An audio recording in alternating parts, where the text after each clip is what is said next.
같이 보도록 하겠습니다. 역대상 9장 1절에서 2절.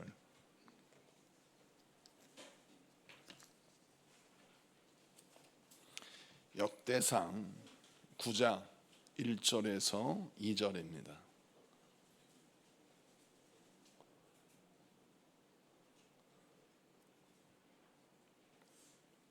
우리 다 같이 합독하시겠습니다. 역대상 9장 1절에서 2절 합독합니다. 시작.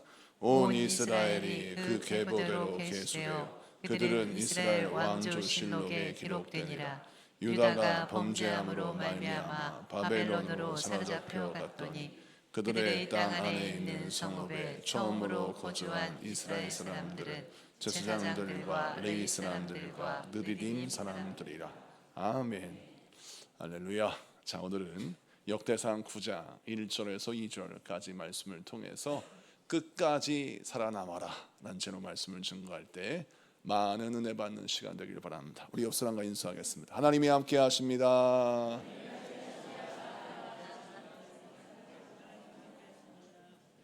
네, 하나님의 함께 하심의 은혜가 여러분 삶 가운데 가득 넘치기를 바랍니다. 역대상 1장부터 8장까지 말씀을 보면 여러 족보의 이름이 등장하죠. 왕들의 족보가 등장하고 족장들의 족보가 등장합니다.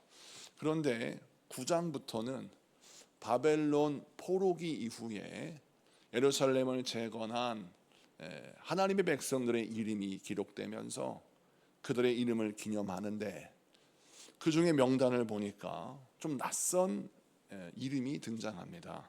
2절 말씀을 보면 예루살렘에 귀국하여 무너진 예루살렘, 폐허가 단 그 땅을 재건하는 일에 제사장들과 레위 사람들과 그리고 느디딤 사람들이 참여하였다라고 성경은 기록하고 있습니다.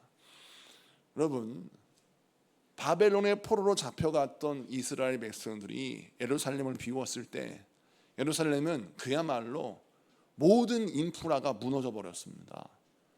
학교도 없고 병원도 없고 뭐 시장도 없고 인간이 살아갈 수 있는 터전이 망가져 버렸어요. 그래서 느헤미야가 나중에 이스라엘 백성들을 가운데 예루살렘 성벽을 재건하기 위하여 많은 사람을 동원하여 예루살렘에 갔습니다. 그때 예루살렘 형편이 너무 어려워서 예루살렘에 살기를 원치 않으니까 사람들에게 제비뽑기를 했어요. 그래서 10분의 1은 제비를 뽑아서 예루살렘의 불편한 상황 속에 살게 하고 나머지 9은 다른 성에 살게 해서 불만을 불식시키는 그런 일들을 했단 말입니다. 그만큼 예루살렘에 사는 게 힘들었어요. 그런데 그렇게 힘들고 어려운 사명을 감당하기 위하여 제사장들, 레위인들이 동참하였는데 그 중에 느디딤 사람이 있었다는 것입니다. 이들이 누구냐? 이들은 여호수아서 9장 10장에 나오는 기브온 사람들입니다. 그러면 기브온 사람들이 누구냐? 설명을 해드릴게요. 이스라엘 백성들이 이제 여호수아와 함께 가나안 땅에 진격합니다. 그때 하나님은 명령을 하세요. 어떤 명령이냐면, 여호수아야, 너는 가나안 땅에 들어가면 이 가나안 사람들을 진멸하고 그들의 문화, 종교 이런 것들을 받아들이지 마라. 절대 그들을 너희 회중에 들이지 마라 라고 말씀하셨습니다. 그 이유가 무엇입니까? 이 가나안 문화는 우상 숭배하는 문화일 뿐만 아니라 인간으로 하여금 거룩한 삶을 살게 하는 것이 아니라 타락한 삶을 살게 하는 그런 어떤 문화를 갖고 있었어요. 그래서 이스라엘 백성들이 하나님의 백성으로 말씀을 배우고 거룩한 삶을 살아가다가도 이 가나안 사람들의 문화를 접하면 마음이 혹하는 것입니다. 마치 평소에 신앙생활 열심히 하시던 분들이 세상에 나가서 세상의 악한 문화를 접하면 막 이 마음이 끌리는 것처럼, 세상의 문화는 우리의 마음을 끌어당기는, 유혹하는 그런 마력이 있는 거예요. 자, 그래서 하나님께서 가나안 사람들의 문화를 이제 완전히 배제하고 가나안 사람들의 그 우상 숭배의 종교 문화가 들어오지 못하도록 가나안 사람들을 진멸해라. 그들을 너희 회중에 들이지 마라. 절대 그들과 화친 죄악을 맺지 마라 라고 말씀하셨어요. 그래서 그 말씀에 순종해서 여호수아가 자, 가나안 땅에 들어가서 첫 번째 무너뜨린 성이 여리고성입니다. 우리가 잘 알다시피 여리고성을 완전히 무너뜨리고 그 성을 하나님의 땅으로 만들었어요. 그 다음이 아이성이었죠. 아이성에 진격하여서 처음엔 패배했지만 두 번째 진격하여서 아이성도 무너뜨리고 하나님의 땅이 되었습니다. 그 다음 차례가 이제 기브온이에요. 자, 그럼 기브온은 어떤 운명입니까? 이제 여호수아의 군대가 이 기브온에 진격하여서 그들도 여리고 사람들과 아이성 사람들처럼 이제 무너지고 망할 수밖에 없는 운명을 앞에 두고 있는 것입니다. 그런데 그들 가운데 회의가 열렸어요. 그 회의가 무엇이냐면, 왕이시여, 우리가 이제 곧 여호수아의 군대에 의해서 진멸당할 수밖에 없을 텐데 살 길이 없을까요? 왕과 신하가 골똘히 생각을 했어요. 그것이 무엇이냐? 우리가 하나님의 백성이 되고 여호수아의 군대와 화친하면 되지 않겠느냐. 그런데 문제가 있습니다. 여호수아의 군대는 절대 가나안 사람들과 화친 조약을 맺지 말도록 하나님이 명령하셨습니다.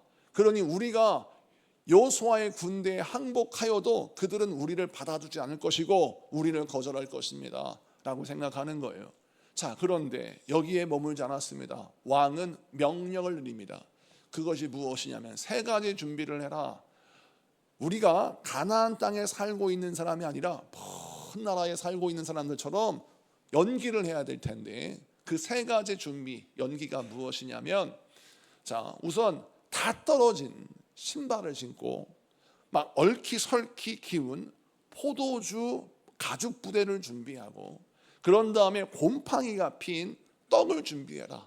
이 세 가지를 준비하고 여호수아의 군대가 지금 기거하고 있는 길갈에 가면 여호수아의 군대는 우리를 먼 나라에 온 백성이라고 오해할 것이다. 자, 그들을 속여서 우리가 하나님의 나라의 백성으로 받아들일 수 있는 화친 조약을 맺자라고 명령을 내립니다. 그 명령을 받고 사신들이 이제 세 가지 준비를 한 거죠. 다 떨어진 신발, 가죽 다 기운 가죽 부대, 그리고 곰팡이 난 떡을 가지고 길갈의 여호수아에게 갔어요. 여호수아가 보니까 정말 모습은 너무나도 초라하고 남루하며 먼 곳에서 여행 온 사람들처럼 보이니까 철떡같이 믿었어요. 아하, 이 사람들은 먼 곳에서 사는 이방인들이구나. 우리가 이렇게 주변 이웃 나라들에게 용맹함과 하나님의 살아계심을 보여주고 있구나, 이런 생각이 들어서 기브온 사람들과 덜컥 화친 조약을 맺어요. 당신은 우리와 형제 지파가 되고 당신은 하나님의 백성이 됩니다 라고 약속을 해요. 자, 그리고 이제 기브온 사람들을 돌려보냅니다.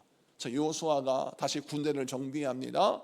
이제 여리고 아이, 그 다음에 기브온을 점령할 차례가 되었어요. 그래서 가나안 땅 중부 지역 서쪽에 있는 기브온 땅을 향해 갔어요. 가서 보니까 얼마 전에 화친 조약을 맺었던 기브온 사람들의 근거지, 그들의 성이 바로 옆에 있는 거예요. 그래가지고 여호수아가 막 화가 납니다. 아니, 당신들 어떻게 해서 우리를 속이고 우리와 화친 조약을 맺었습니까? 분명 당신들은 먼 곳에 사는 이방이라고 말했는데 알고 보니까 바로 코앞에 있는 가나안 사람들 아닙니까? 어떻게 우리를 이렇게 속일 수가 있습니까? 분노합니다. 그런데 하나님은요, 여호수아에게 명령하시기를, 약속은 약속이다. 가나안 사람이었지만 질면을 당할 수밖에 없는 심판의 대상이었지만 기브온 사람들을 살려주고 그들의 땅을 빼앗지 말고 그들을 너희 하나님의 백성으로 받아주어라 라고 말씀하시는 장면이 여호수아서 9장에 등장해요. 여러분, 이 말씀을 해석하기가 참 불편합니다. 왜냐하면 이 기브온 사람들은 거짓말로 여호수아를 속였고 그 근거로 또 하나님의 백성이 되는 화친 조약을 맺었어요. 그러면 시작부터 거짓으로 시작됐으니까 이건 당연히 파기되어야 할 조건입니다. 그런데 하나님이 왜 기브온을 받아주셨을까요? 여기에는 하나님의 은혜의 메시지가 담겨 있어요. 그것이 무엇이냐? 아무리 심판이 예견된 인생이라 할지라도 하나님께서 이제 끝이다 라고 말씀하시기 전까지 긍휼과 은혜와 구원을 구하는 모든 자에게 우리 주님은 구원의 기회를 주시고 회복의 기회를 주시고 우리 주님은 생명의 기회를 주시는 줄로 믿습니다. 이와 같은 메시지를 우리 하나님이 기브온을 통해서 보여주시는 거예요. 자, 신약 성경에 보면 예수님이 십자가에 못 박혀 죽으실 때 같이 못 박혔던 강도들이 있죠. 이 강도들은 누가 보기에도 여러분 흉악한 죄를 지은 범죄자입니다. 그저 감옥에 몇 년 갇혀 있다가 풀려난 사람 수준이 아니라 사형 심판을 받을 수밖에 없는 흉악범이에요. 자, 그러면 이 사람들은 사실 어떻게 보면 죽어마땅한 죄인이라고 우리가 일컬을 수 있어요. 그런데 이들이 예수님 옆에 못 박혔는데 그들 중에 한 명이 뭐라 하냐면 예수여, 당신이 가는 곳에 나도 있기를 원합니다 라고 구원의 은혜를 구하는 거예요. 이 장면을 세상 사람들이 보면 마음이 불편합니다. 왜 불편하냐? 저 사람 분명히 죄를 졌는데 그 죄값을 받아야 되는데, 그리고 그 죄값을 받고 지금 사형에 처하는데 속 시원하게 벌 받는 것을 내가 봐야 할 텐데, 아니 마지막에 예수님 옆에 있다고 예수님께 구원을 구하고 예수님께 용서를 구하고 예수님께 긍휼을 구한다는 것이 이게 맞는 말인가? 아니 저 사람이 잘못된 인생을 살았으면 그 잘못된 인생에 대한 대가를 지불하는 게 맞지 않아? 저 사람이 죄를 지었다면 그 죄를 지은 심판을, 죄를 지은 그 벌을 받는 게 맞지 않아? 이런 생각이 드는 것이죠. 그런데 마지막에 얍삽하게 예수님 옆에 있다고 구원을 구한다고 예수님이 그 말에 속아가지고 그를 용서하는 듯 보인다는 것이죠. 여러분, 우리가 이럴 때 이 강도가 뭘 흘렸을 것 같아요? 악어의 눈물을 흘렸을 것 같아요. 악어의 눈물을 흘리고 눈물을 질질 짜면서 예수님 나를 좀 살려주세요 라고 하면 세상 사람들이 이렇게 보는 거예요. 나도 그 입장이 되면 그럴 것이다. 왜? 지금 지옥 심판이 눈앞에 있는데 이 시에 내 목숨이 경락에 달렸는데 마지막 구원을 얻을 수 있는 기회가 된다면 그때 진정한 회개도 없이 그저 살고 싶어서 살려달라고, 나를 구원해달라고 구할 수 있는 거 아니냐, 이게 악어의 눈물 아니냐라고 말하는 세상 사람들의 시선이 있어요. 예수님은 우리의 눈물과 우리의 하소연에 속는 분이 아닙니다. 우리 예수님은 우리의 중심을 보십니다. 우리 마음의 중심, 우리 생각의 중심, 내가 구원받을 자인가 구원받지 못할 자인가, 내가 용서받은 죄인인가 용서받지 못할 죄인인가 주님은 아십니다. 우리가 천사의 말을 한다 할지라 주님은 속지 않아요. 주님이 분명히 말씀하셨습니다. 나더러 주여 주여 하는 자마다 다 구원을 얻지 못한다 라고 말씀하셨어요. 예수님은 우리가 가모니서로 예수님을 속인다 하였을 때 우리는 자신감 있게 생각하죠. 내가 예수님을 속일 수 있어. 내가 예수님을 뭔가 홀딱 반하게 해서 나를 구원시키실 수 있어 라고 내가 착각하는데 그건 내 착각이에요. 내가 아무리 주여 주여 해도 우리 예수님은 내 안에 믿음이 없고 내 안에 중심에 예수가 없으면 절대 그를 구원하지 않습니다. 그런데 왜 우리 예수님이 이 강도를 구원하십니까? 그 안에 진짜 회개가 있고 그 안에 진짜 변화가 있고 그 안에 진짜 예수님을 영접하는 믿음이 있었기 때문에 예수님은 그가 변화되어 예수를 영접하고 더 이상 죄악의 삶을 살지 않고 구원받은 하나님의 자녀의 삶을 살기 원하는 그 마음의 중심을 보시고 예수님은 악어의 눈물을 보고 속아서 그를 구원하신 것이 아니라 그 영혼의 중심을 보시고 그를 구원하셨다는 것이죠. 할렐루야. 자, 그러면 기브온으로 넘어가 볼까요? 기브온도 마찬가지라는 겁니다. 기브온이 세 가지 쇼를 해가지고 하나님을 속였다? 하나님이 모르시겠습니까? 여러분, 인간이 보기에도 이게 쇼고 연기고 거짓말인데 사람은 속을 수 있어요. 하나님은 속일 수가 없어요. 그런데 하나님이 속으신 척하는 겁니다.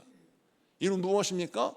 그들의 중심이 하나님을 향한 구원에 가까이 나아가 천국은 침노한 자의 것이라고 했는데 이들이 하나님의 구원을 간절히 구하는 그 간절한 믿음을 지금 이스라엘 백성들에게 보여주고 싶은 거예요. 왜냐하면 이스라엘 백성들은 간절함이 없어요. 혈통적으로 아브라함의 자손이라고 죽었다 깨어나도 나는 구원받고 난 죽었다 깨어나도 하나님의 자녀인 거예요. 그러다 보니까 감격이 없고 감사가 없고 은혜가 없는 거예요. 그냥 막 아무렇게나 인생을 사는 겁니다. 어차피 나는 하나님의 백성이고 어차피 나는 천국 영생을 다 가진 자다라고 생각하는 거죠. 그러다 보니까 하나님의 은혜를 갈구하지도 않고 하나님의 은혜를 사모하지도 않아요. 마치 어려서 모태신앙으로 자라서 교인의 틈바구니 속에서 성장했어요. 어려서부터 교회에서 성장했어요. 그런데 중요한 건 교회에서 신앙생활하는 것이 삶에 배어있다 보니까 하나님의 은혜를 갈망하고 사모하는 그 사모함이 없는 거예요. 왜? 그게 내 인생의 삶의 모든 문화였으니까. 그러다 보니까 내게 주신 예수 그리스도의 십자가의 은혜, 내게 허락하신 예수님의 긍휼의 사랑을 사모하지 않는 겁니다. 왜? 오늘 안 믿으면 내일 믿으면 되고 오늘 은혜 안 받으면 내일 은혜 받으면 되는 거지. 맨날 예배가 있는데 이렇게 생각하는 거예요. 그들에게 하나님은 이 기브온 사람들의 믿음을 보여주기 원하셨던 거죠.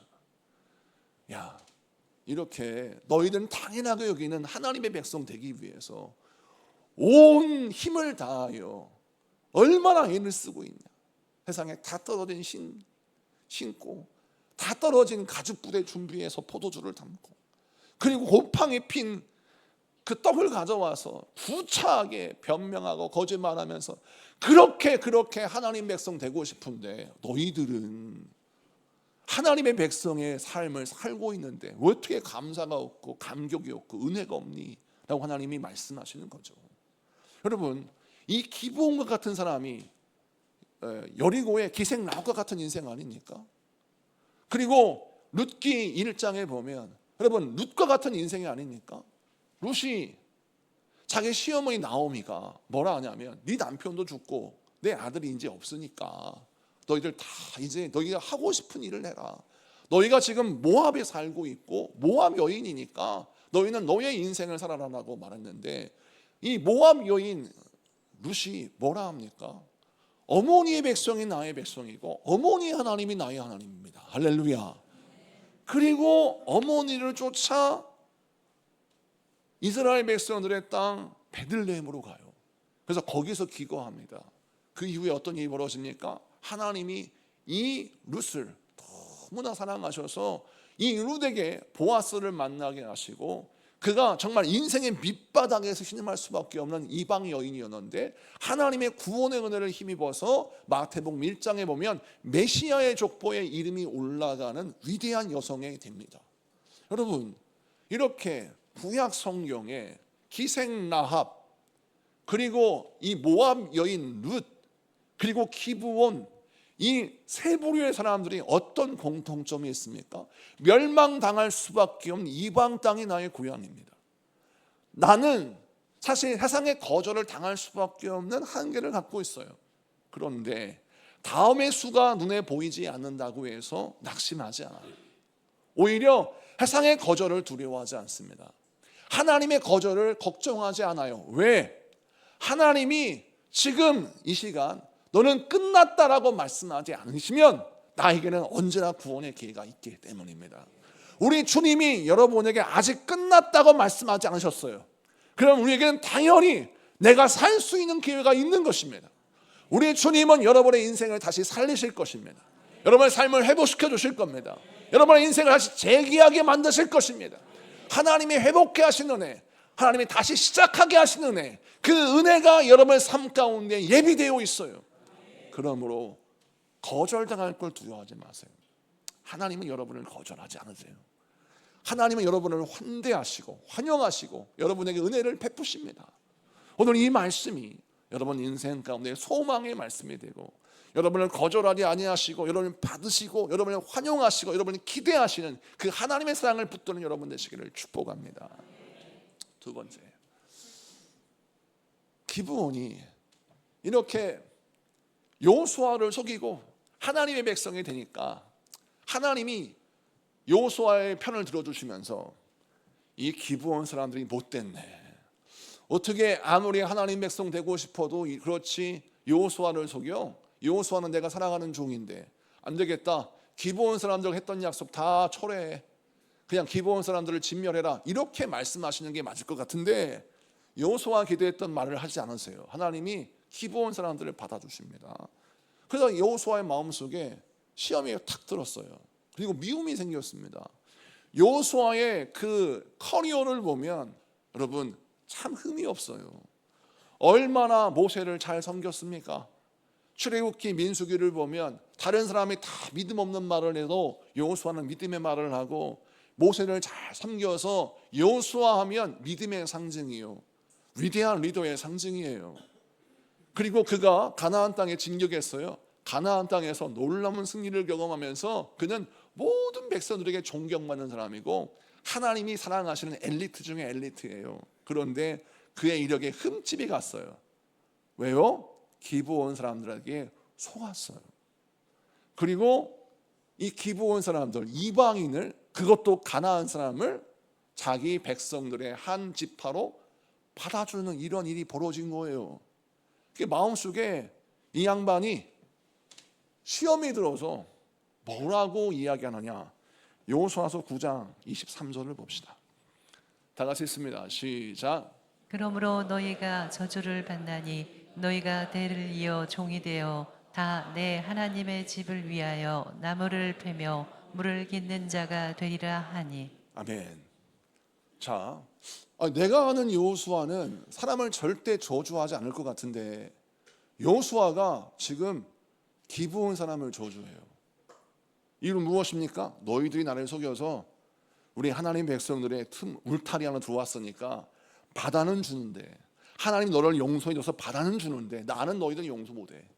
그러니까 하나님 백성으로 살아. 그러나 나는 너를 저주할 거야. 그래서 너희들은 하나님의 성전에서 허드렛일이라 하는 그런 종으로 살아라 라고 그들을 악평합니다.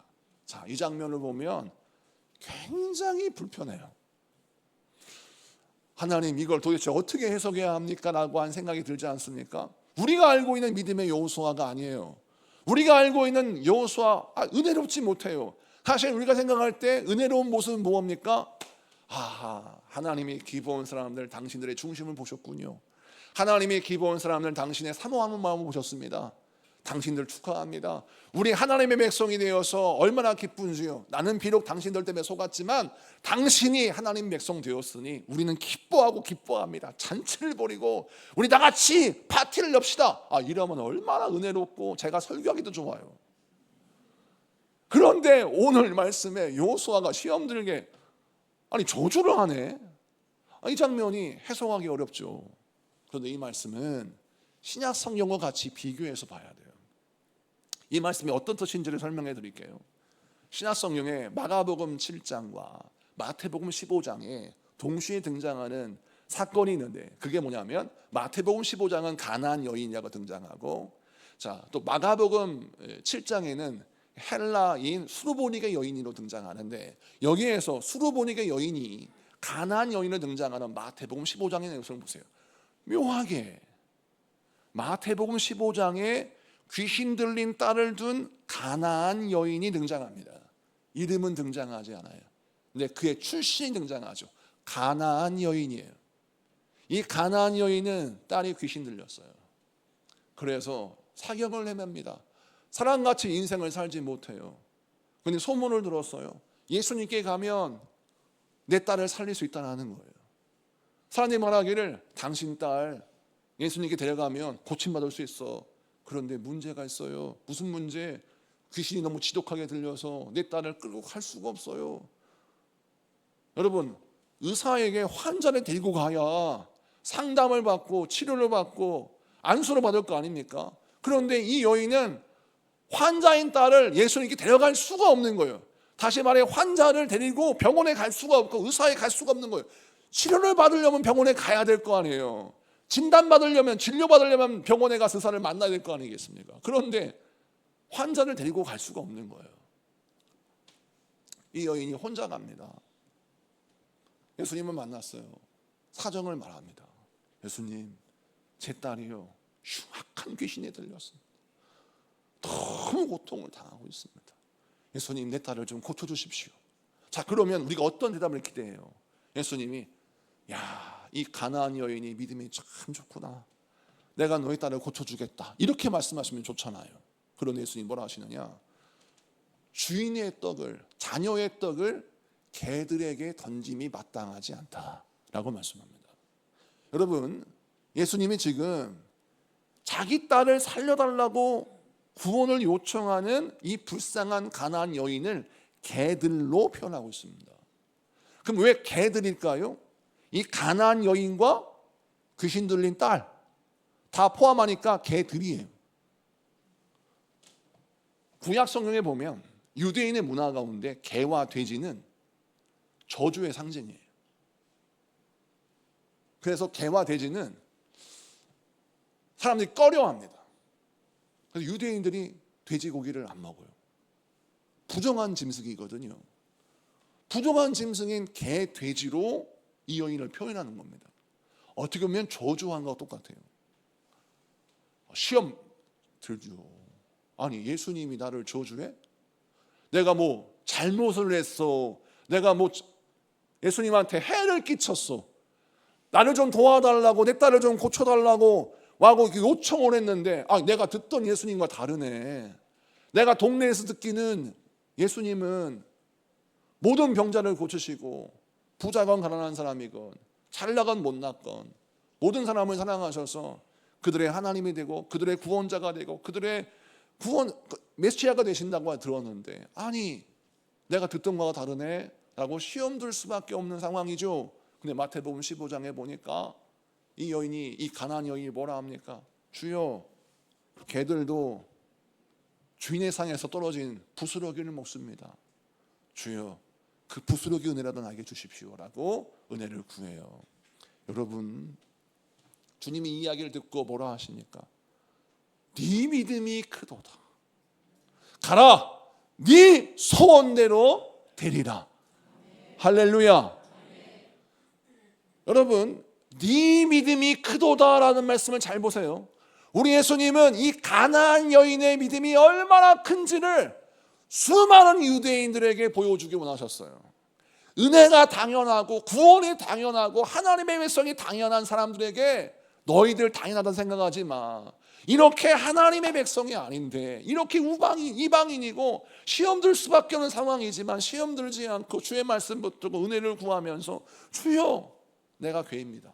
그래, 난 개예요.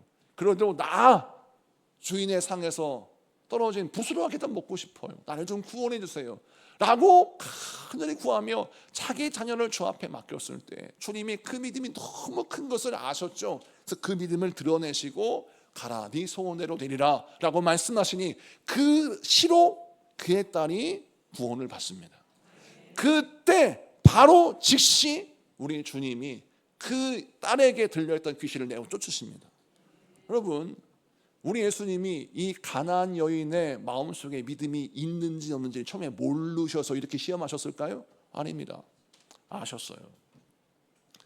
그 여인을 딱 보는 순간, 이 여인이 훌륭한 믿음을 갖고 있는 거예요. 그래서 그 여인의 믿음을 이끌어내기 위해서 어떤 화법을 사용하셨습니까?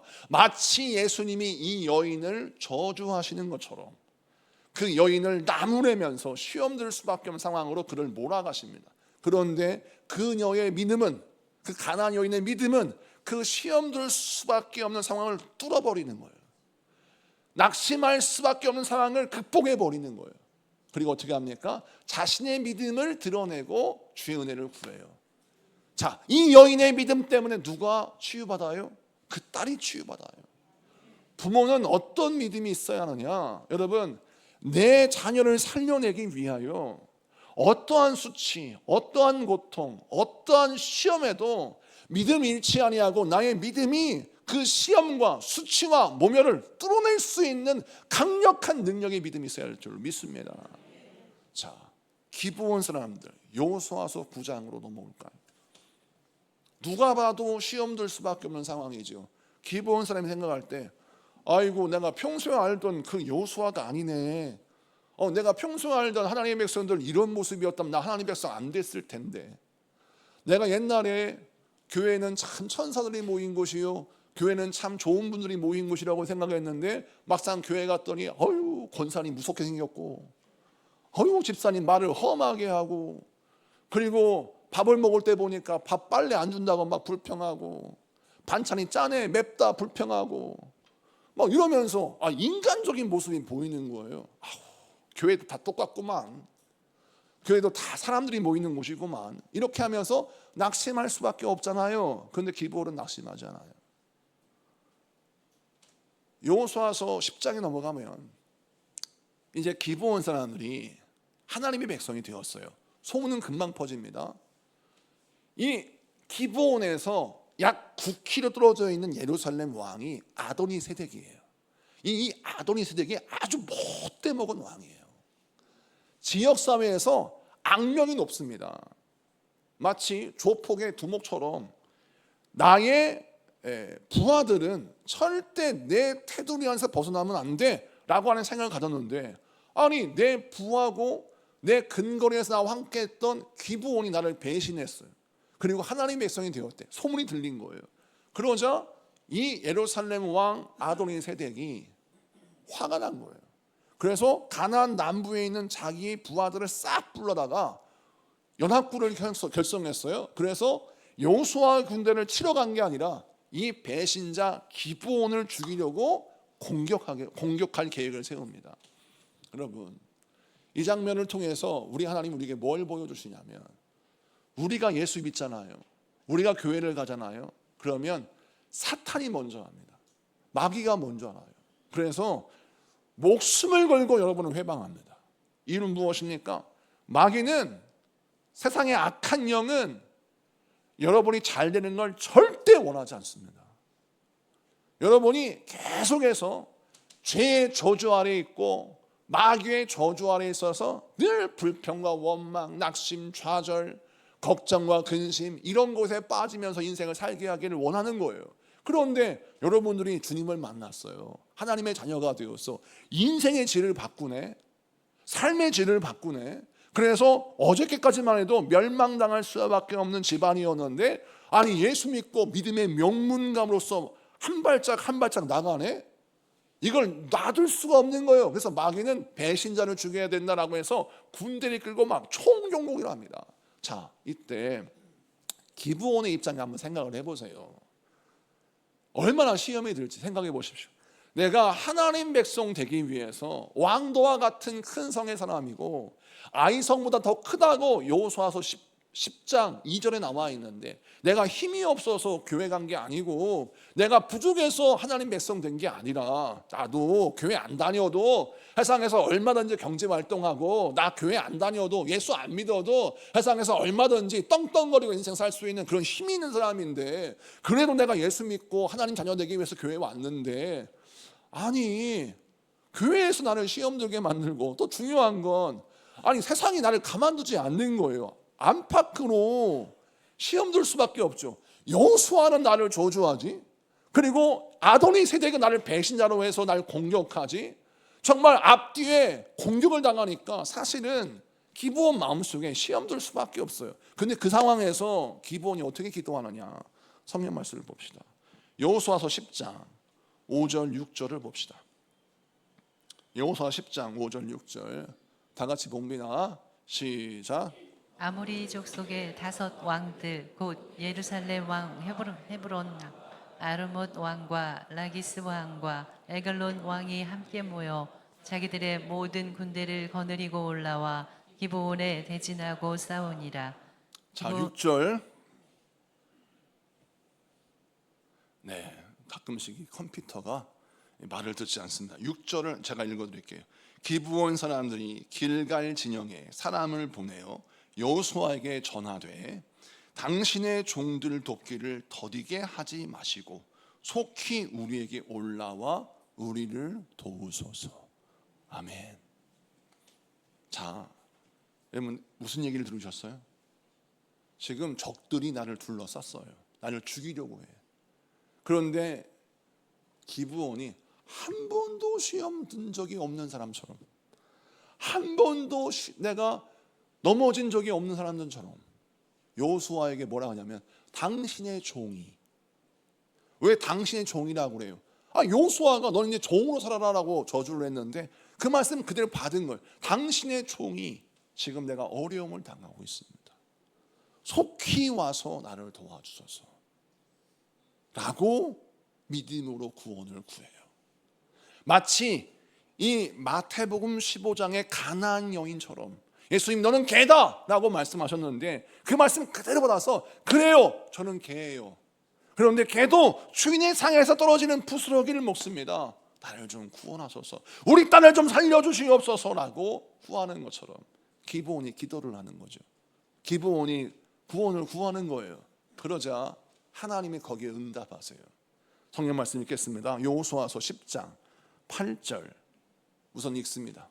같이 읽습니다. 시작.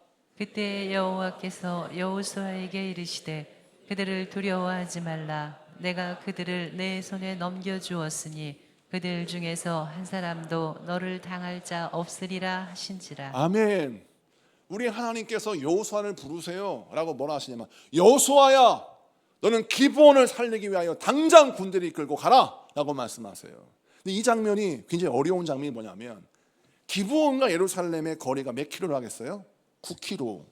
그런데 여호수아가 지금 어디 있냐면 길갈에 있어요. 길갈에서 기브온까지는 30킬로 또는 40킬로입니다. 왜 이렇게 차이가 있느냐면 평지길이 아니라 산길이기 때문에 그래요. 여러분 산지길을 30킬로를 달린다고 한번 생각해 보십시오. 얼마나 힘들고 어렵겠습니까? 우리 하나님께서 순종하기 어려운 명령을 여호수아에게 하는 거예요. 누구를 살리고자? 기브온을 살리고자. 기브온이 어떤 믿음이 있었어요? 절대 시험 들지 않아요.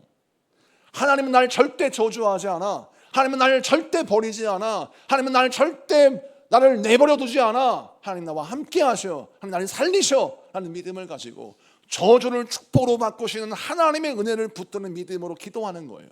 자, 그러자 하나님이 그 믿음에 응답하세요. 여호수아야 군대를 끌고 길갈에서 기브온까지 가라. 그리고 두려워하지 마. 내가 너의 대적을 한 명도 남기지 아니하고 다 무찌르게 할 것이다 라고 명령하십니다. 이건 누구를 위한 명령이에요? 여호수아를 위한 명령이 아니라 기브온 사람들을 위한 명령을 내세요. 그러자 그 명령을 받고 여호수아가 움직입니다. 그리고 성경 말씀 9절 말씀 보니까 어떻게 나와요? 9절 말씀 다 같이 읽습니다. 시작. 여호수아가 길갈에서 밤새도록 올라가 갑자기 그들에게 이르니. 아멘. 길갈에서 밤새도록 올라가. 왜 밤새도록 올라가야 되니까? 9킬로를 따라잡아야 되니까 밤새 달린 거예요. 어떤 길을? 산악길을. 누구를 구하려고? 기브온을 구하려고. 여러분이 기도하잖아요. 세상 사람이 그럴 수 있으나 무슨 염치가 있어서 넌 기도하니? 네가 하나님께 한 게 뭐가 있다고? 네가 하나님께 한 게 아무것도 없는데 네가 네 주제에 무슨 예수의 이름으로 기도를 해라고 조롱을 해요.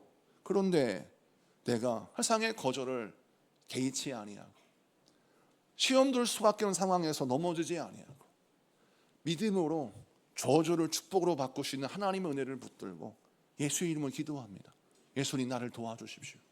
나와 함께 해주세요. 나를 구원해 주세요. 나를 살려주세요 라고 기도하니까 우리 주님이 하나님의 군대를 보내시는데 그 하나님의 군대가 세상의 속도를 따라잡고 세상의 거리를 앞질러 버려요.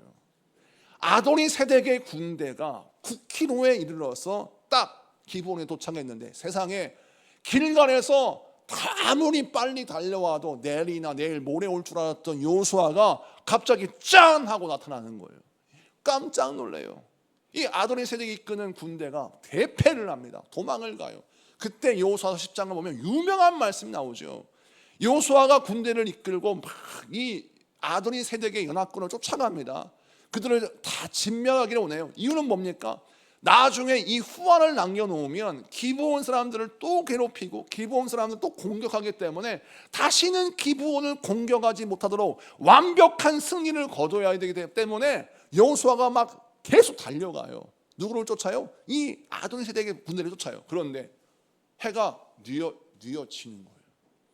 그때 여호수아가 유명한 기도를 하죠. 태양아 기브온 위에 머물러라. 달아 너도 아얄론 골짜기에서 그리할지어다 라고 선포해요. 그래서 하나님이 시간을 연장하세요.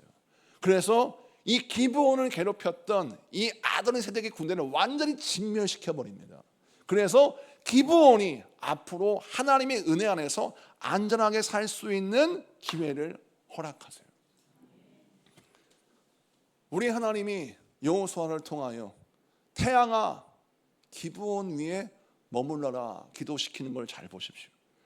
이 여호수아가 얼마 전까지 어떤 사람이었어요? 기브온을 저주한 사람이었어요. 그런데 여호수아 10장 보니까 기브온을 위해서 어떻게 해요? 태양아 기브온 위에 머물러라 라고 기도해요. 이건 뭡니까? 기브온 살리려고 목숨을 걸어요. 기브온 사람이 목숨 건 게 아니라 여호수아가 목숨을 걸었어요. 여러분 믿음대로 됩니다. 기브온은 여호수아에게 시험 들지 않았어요.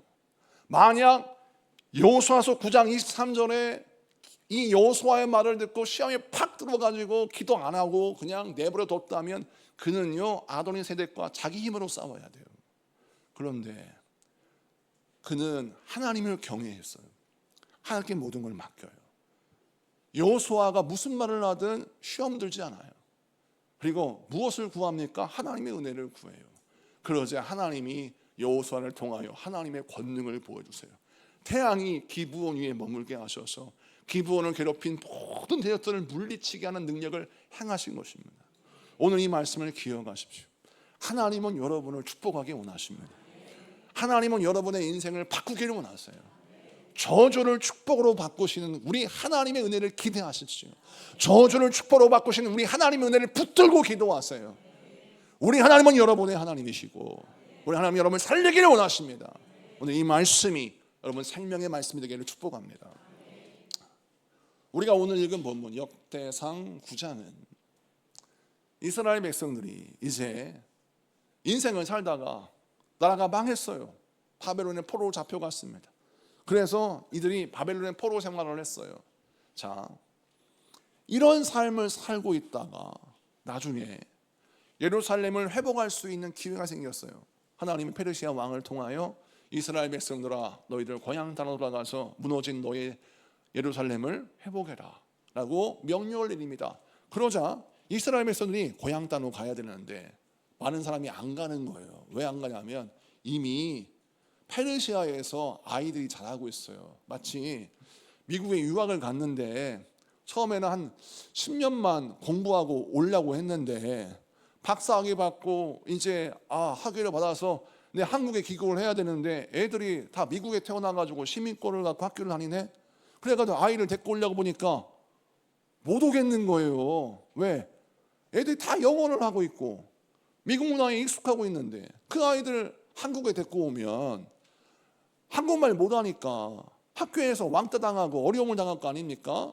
그래서 아이들 교육 때문에 미국에서 못 돌아오는 것처럼 페르시아에서 포로 생활하는 사람들 70년을 살았어요. 이미 페르시아 시민권 다 있어요. 거기에서 시집장가가고 아이 낳고 사업하고 장사하고 취업해서 인생 살고 있어요. 굳이 예루살렘 안 가도 됩니다. 아이들 교육 때문에 갈 수도 없어요. 만약 간다 하더라도 예루살렘은 학교가 없습니다. 성이 없어요. 인프라가 없어요. 사람 살 곳이 아니에요. 이미 다 무너졌으니까. 하나님께서 예루살렘을 회복하기 위해서 갈 사람 지원을 하는데 지원을 안 해요. 그래서 하나님이 레위인과 대사장들 그리고 다른 사람을 보냈는데 그 장면이 성경에 잠깐 나와요. 자, 에스라 8장 20절 보겠습니다. 에스라 8장 20절 다 같이 읽습니다. 시작.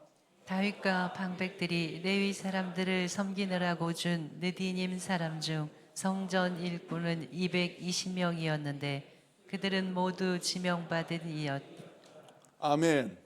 자, 오늘 말씀은 잘 해석해야 됩니다.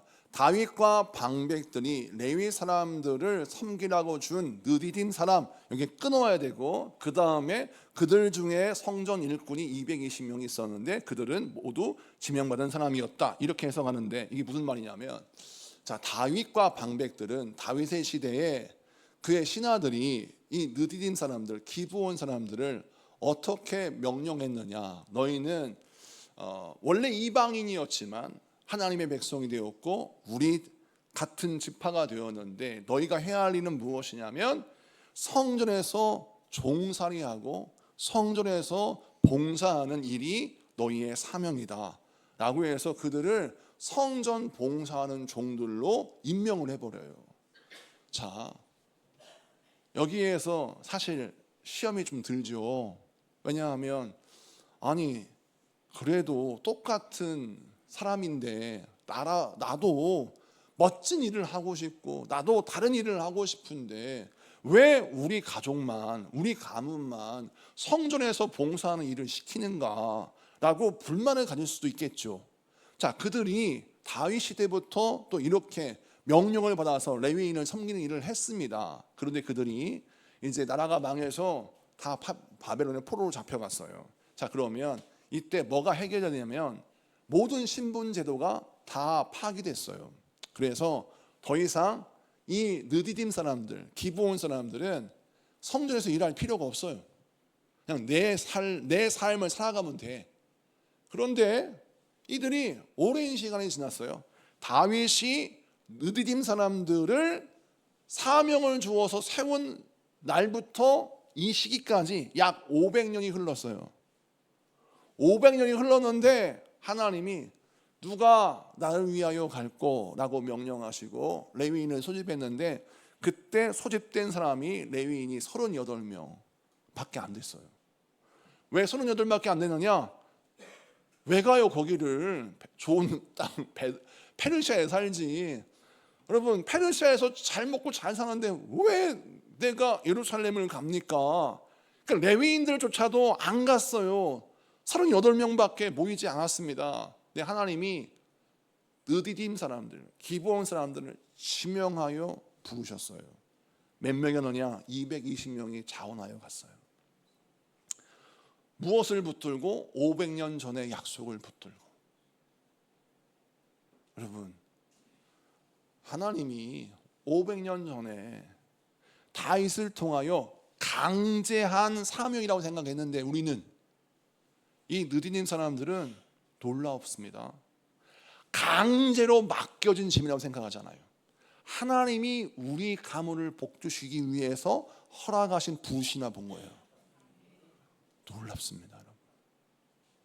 똑같은 일이에요. 똑같은 일인데 어떤 사람은 내가 만만하니까 나한테 이런 걸 맡겼구만. 사람은 돈이 있고 봐야 돼. 내가 돈이 있으면 사람이 아이고 목사님이 나를 이렇게 대하겠어. 내가 돈이 있으면 저 권사님이 나한테 이렇게 대하겠어. 내가 돈이 있으면 세상 사람이 나를 이렇게 대하겠어. 사람은 성공하고 봐야 돼. 아이고 나도 좋은 참 차도 사고 나도 좀 성공할 걸. 이런 생각 우리가 하잖아요. 이 기브온 사람들은 자기 인생을 그렇게 비참하게 만들지 않습니다. 내가 능력이 없고 배운 게 없고 부족해서 하나님이 나를 이렇게 하찮은 일을 맡기셨다고 생각하지 않아요.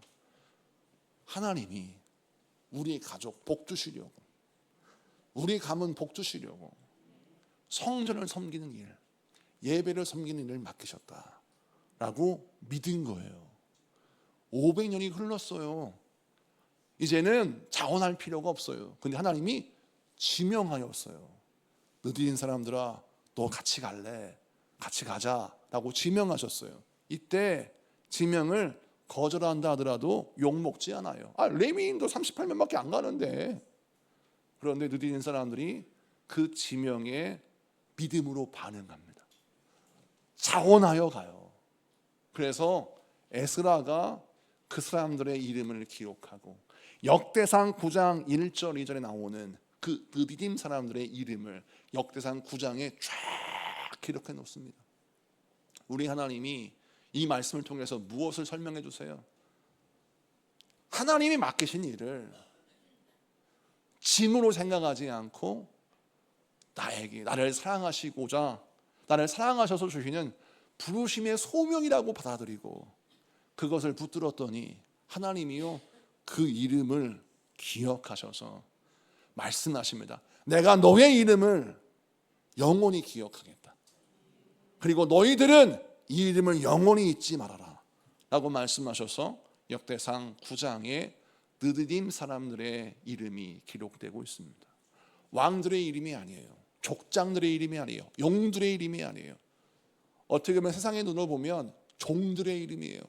종놈의 집안 뭐 중요하다고 자랑할 게 뭐가 있다고 이런 귀한 성경책에 이름이 기록되어 있어 라고 세상 사람이 말할 수 있어요. 그런데 하나님은 그들을 존귀하게 보신 겁니다. 그들의 이름을 자랑스러운 이름으로, 그들의 이름을 복된 이름으로, 그들의 이름을 영광스러운 이름으로 기록해 놓으셨죠. 여러분, 이 기브온 사람들, 느디딤 사람들의 그 마지막까지 지극히 작은 일에 충성하여 나에게 허락되어진 모든 사명을 짐으로 생각하지 않고 기회로 보고 이 은혜를 붙들고 이 사명을 붙들고 은혜를 감당했을 때 하나님은요 이들을 통해서 우리에게 알려주십니다. 내가 너의 믿음대로 역사한다. 너에게 맡겨진 사명과 너에게 맡겨진 일이 있는데 그것을 믿음으로 감당하면 그 믿음대로 내가 너에게 복을 주고 은혜를 주고 생명을 준다. 여러분, 우리가 사람이 없어를 부르신 것이 아닙니다. 하나님이 지명하여 부르셨다고 말씀하고 있습니다. 이것은 뭘 의미합니까? 하나님 나에게 기회를 주신 것입니다. 나보다 잘난 사람 많습니다. 나보다 뛰어난 사람 많아요. 그런데 그들을 제쳐두고 나를 부르신 이유는 내가 하찮아서가 아니에요. 내가 부족해서는 아니에요. 내가 만만해서가 아니에요. 하나님이 나에게 복을 주시려고 나를 부르신 겁니다. 이 하나님의 부르심에 응답하는 사람들에게 오늘 말씀은 무엇을 설명합니까? 하나님께서 기억하시는 복을 주신다는 겁니다. 하나님께서 놀라운 복과 은혜를 허락하셔서 그들의 인생을 통하여 하나님이 영광 받으신다는 거예요. 말씀을 마치고 정리합니다. 솔로몬이 1000번째 제사를 드리며 하나님께 예배드렸을 때 하나님이 솔로몬에게 나타나셔서 네 소원이 무엇이냐라고 말씀하신 장면이 등장해요. 솔로몬이 1000번째를 드린 그 예배당, 그 장소가 어딘 줄 아십니까? 기브온들이 관리하는 기브온 산당입니다. 우리 하나님은 기브온 땅에서 솔로몬의 1000번째 제사를 받으셨어요. 우리 하나님은 기브온 땅에서 솔로몬에게 말씀하시고 네 소원이 무엇이냐라고 말씀하셨어요. 하나님의 임재와 하나님의 현현과 하나님의 영광이 기브온 땅에서 드러났고 솔로몬의 인생 초창기에 하나님의 놀라운 축복의 시작이 그곳에서 일어났어요. 여러분의 삶의 현장도 그렇게 될 것입니다. 그러므로 우리가 신앙생활 할 때 세상이 절대 우리의 믿음을 꺾지 못하도록 우리의 믿음을 지켜야 할 줄로 믿습니다. 다음의 수가 보이지 않는다고 낙심하지 마세요. 세상이 나를 거절한다고 주저하거나 좌절하지 마세요. 하나님은 절대 여러분을 거절하지 않으십니다. 하나님은 여러분을 환영하시고 환대하시고 여러분을 구원하기를 원하십니다. 하나님이 끝났다라고 말씀하시기 전까지는 구원을 구해야 합니다. 하나님이 끝났다라고 말씀하기 전까지는 무릎 꿇어 기도해야 합니다. 하나님이 우리에게 긍휼을 베푸시고 은혜를 베푸실 줄로 믿습니다. 우리가 기도할 때는 어떻게 기도해야 합니까? 저주를 축복으로 바꾸시는 하나님의 은혜를 기대하며 붙들며 기도해야 합니다. 세상은 우리의 인생을 저주합니다. 그러나 하나님은 그 저주를 축복으로 바꾸세요. 여러분의 인생의 질이 완전히 바뀔 것입니다. 여러분의 가문이 완전히 바뀔 것입니다. 축복의 근원이 될 것이고 축복의 통로가 될 것이고 아멘하는 사람 그들이 될 줄로 믿습니다. 여러분 오늘 이 말씀이 능력이 되고 힘이 되게 하실 줄로 믿습니다. 세 번째, 여러분 하나님이 우리에게 사명을 주셨어요. 우리에게 맡기신 사명, 그 사명을 붙들고 여러분이 하나님의 부르심에 응답해서 여러분의 삶이 복된 삶이 되고 모든 사람이 흠모하는 삶이 되기를 축복합니다. 기도합시다.